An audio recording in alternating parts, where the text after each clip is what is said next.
Hello po mga kabentusa, andito naman tayo ngayon at magmamassage po ako sa Makabog. Ngayon po ay tatlong client po ang imamassage ko. Isa sa Madanaan at isa naman sa Makabog. Kaya ngayon mga kabentusa at maghihilot na ako sa mga clients ko. Lika, samahan niyo ako.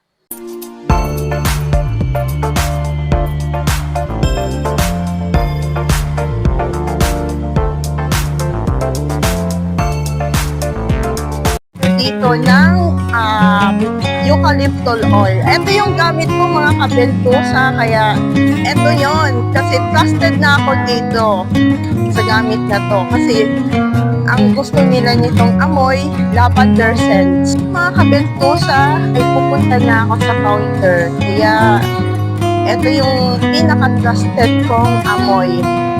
Ika, babayad na tayo mga kabentusa.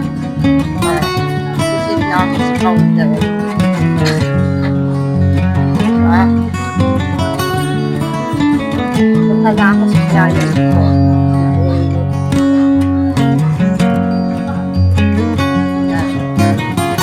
Ngayon po mga kabentusa ay papasok na ako ng bahay ng client ko. Ay natagpuan ko na ang bahay nito at magpapamassage ko yung client ko. Kaya ngayon mga kabentusa, bawal silang pilitin na makunan ng pictures or videos. Kailangan magpaalam muna bago po kunan ng pictures client. Kaya ngayon mga kabentusa, pasok na ako. Ngayon po mga kabentusa ay proceed muna ako sa bentusa therapy. Ang uunahin ko muna mga kabentusa, yan po ay ibebentusa ko po. Bago ko po siya matanggal yung mga bentusa glass, ay running bentusa na po ang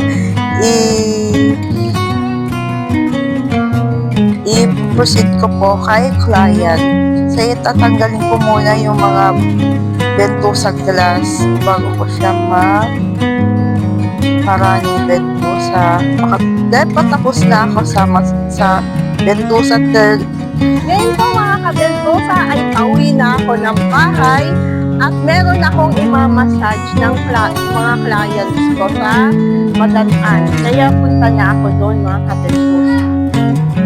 Ngayon po mga kabentusa ay hindi muna client makakapag-massage dahil nag-outing po sila na mag-buong pamilya. Kaya ngayon ay pauwi na ako ng bahay.